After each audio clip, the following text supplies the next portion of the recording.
smooth floor, but you get the pretty large 3-axis gimbal there, and you get the little tripod that screws in the bottom. With the gimbal itself actually locks into position like this. But the install is super simple. You just put the bottom of your phone where the charging port would be up against this, and just kind of press up, because you want equal amounts of this little bars to show here. So you just push on one side or the other. You unscrew this, you move this left or right to balance your phone, and once you have it balanced, it should stay exactly where you put it without the thing being on. Now there's no removable battery, so it's internal. You just hold the power button down like so, and she's alive. Cannot turn this 360 degrees. There is a stopping point. There is a ton of physical buttons on this thing, which means you're not pushing on the screen and causing this to move. And I love that. This has as many physical buttons as you could probably put on a gimbal. And on the back, there's even 2 buttons. Also a wheel. It's USB type C. Hallelujah. Blue lighting. So you do get 1, 2, 3, 4 lights in here, so 25% increments. And you've got the PF and L position follow is selected. So it will follow left and right, which is normally kind of the way you'll walk around. And then if you want to go to lock the position, it's going to just lock dead ahead no matter what I do. You can take it and turn it like that. But to get out of this, you just double click the bottom. You got 2 clickers here. On the one on the bottom, you just double click that and it'll go right back to its position. We'll move out of this locking position mode here. So when I hold down this lower one in the back, it follows. No matter where I go, it's following me. Another common position is flashlight mode.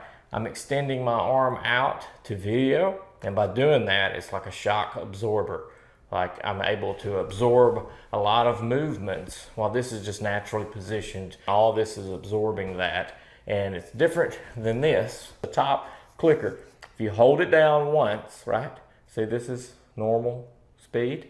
If I hold it down, boom, it's turned into mega fast. And wherever I go with holding it down, that's where the camera's gonna go. And this is fast.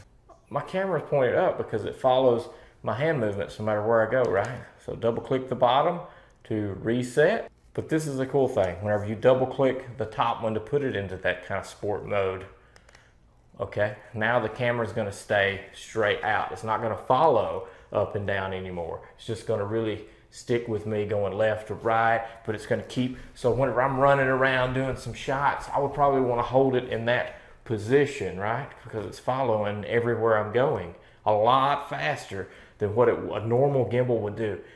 That alone, that feature right there alone, that's what had me falling in love with it.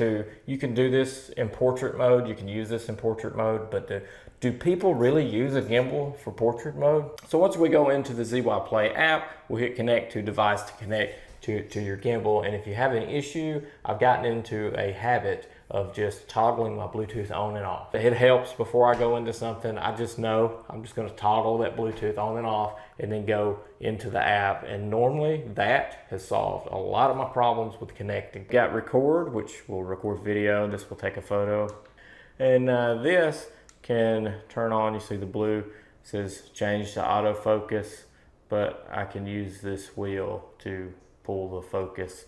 If I select this again, it says change to zooming in and out, which I can zoom in and out with the wheel. It's jerky. I think I've noticed on the iPhones that this is an Android LG V20, by the way. This zooming here is not that smooth, so maybe they can iron that out through updates or something. So we got menu, display. We'll cover display right quick, and this shows kind of everything that we're actively in now, or the actual settings. I'll push this menu button up top, and we can cycle through. Now this wheel will turn, and we can cycle through that way, or we can just physically just push left, right, up, or down. I can select that, and supposedly I can drag a spot out to target, but it says object targeting failed.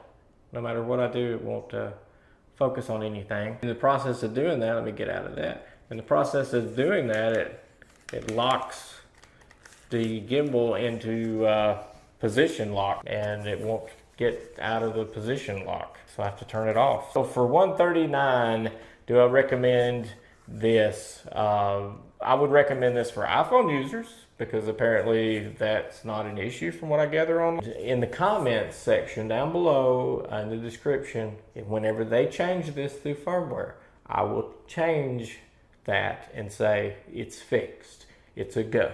If you're an Android user, it's a go. Tear it up, go get it, enjoy it, because I do think it would be the best smartphone gimbal on the market. The tracking and all that, the software, it all comes down to right here. If they fix this, then yes, buy this for Android. It's better than the DJI Osmo 2. Can you go without this one thing?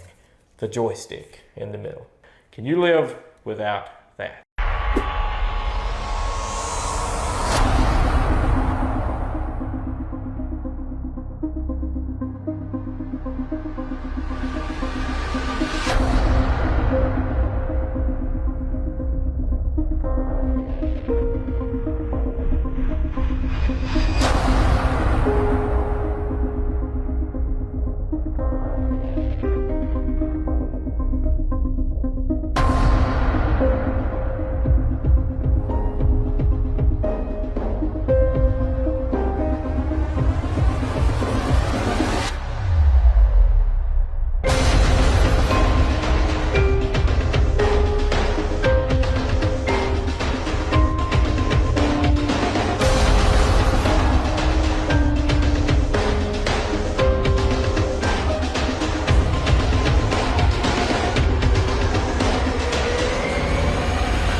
If you're interested in buying one of these products, links to all the products mentioned in this video are in the description down below.